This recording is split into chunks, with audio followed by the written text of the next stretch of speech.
ఇప్పుడు నేను చెప్పేది చాలా మందికి నచ్చకపోవచ్చు అండ్ చాలా మంది నమ్మకపోవచ్చు. గానీ నిజమేంటంటే చంద్రగ్రహణం వల్ల ప్రెగ్నెంట్‌గా ఉండే మదర్స్‌కి మరియు వాళ్ళ లోపల పెరిగే బిడ్డలకి ఎటువంటి డేంజర్ అయితే లేదు. లోకం మొత్తంలో ఈ టైంలో లక్షలాది మంది పిల్లలు పుడుతూ ఉంటారు. అండ్ చంద్రగ్రహణం వల్ల అవయవ లోపాలతో పుట్టారు. ఇట్లాంటి రికార్డ్స్ అయితే ఎక్కడా లేవు. ఇప్పుడు మీలో నన్ను చాలామంది అడగొచ్చు, పూర్వకాలంలో చెప్పినవి తప్ప మన పెద్దవాళ్ళు చెప్తారు కదా! చంద్రగ్రహణం అప్పుడు చంద్రుడిని చూడకూడదు, బయటికెళ్ళకూడదు, ఆ టైంలో తినకూడదు. ఇవన్నీ మెయిన్‌గా ఒక ఫియర్ వల్ల, అంటే పురాతన కాలంలో లైట్స్ ఎక్కువ ఉండేవి కాదు. అండ్ చంద్రగ్రహణంలో చీకటి ఎక్కువ ఉంటుంది కాబట్టి ఒక భయం వల్ల ఈ నెగటివిటీ అనేది ఏర్పడింది. సైన్స్ ప్రకారం చంద్రగ్రహణం అంటే మన భూమి యొక్క నీడ అనేది చంద్రుడి మీద పడటం.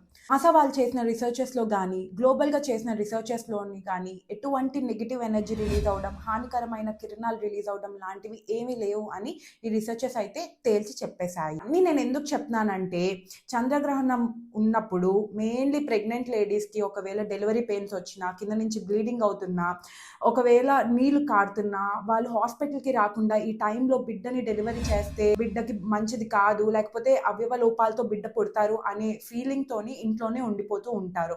గానీ మీరిలా ఇంట్లో ఉండిపోవడం వల్లే ఇంకా చాలా పెద్ద ప్రాబ్లమ్. మీ బిడ్డకి ఆక్సిజన్ సరిగ్గా అందదు అండ్ ఇన్ఫెక్షన్స్ పెరిగిపోతాయి అండ్ బిడ్డ కడుపులోనే చనిపోయే ఛాన్సెస్ ఉంటాయి. మెయిన్‌లీ నేను పేరెంట్స్‌కి అండ్ ఫ్యామిలీ మెంబర్స్‌కి చెప్తుందేంటంటే, అయ్యో! బిడ్డ ఈ టైంలో పుట్టేసాడు, ఆ టైంలో పుట్టేసాడు అని మదర్‌కి ఇంకా ప్రెషర్ మీరు క్రియేట్ చేయకండి. ఈ టైంలో పాజిటివ్‌గా సపోర్ట్ ఇవ్వండి, సరిపోతుంది. అండ్ ఫైనల్లీ ఒక గైనకాలజిస్ట్‌గా ఈ చంద్రగ్రహణానికి నేనిచ్చే టిప్స్ ఏంటంటే, ఒకవేళ మీకు ఈ ఆచారాలు ఫాలో అవ్వడం వల్ల మనశ్శాంతి కలుగుతుంది, పీస్‌గా ఉందంటే ఫాలో అవ్వండి, తప్పేం లేదు. కానీ ఫుడ్ తీసుకోవండి, బాగా వాటర్ తాగుతూ ఉండండి. అండ్ డెలివరీ గనక అయ్యేటట్టు ఉంటే దయచేసి ఆపుకోవద్దు. ఈ బిడ్డకి మీరే బాధ్యులు. చేతులు కాలినాక ఆకులు పట్టుకుంటే లాభం లేదు. సో, ఒకవేళ ఇటువంటివేమైనా ఉంటే పక్కనోళ్ళు చెప్పింది వినకుండా వెంటనే గ్రహణమైనా ఏమైనా హాస్పిటల్‌కి వెళ్ళండి. Thank you.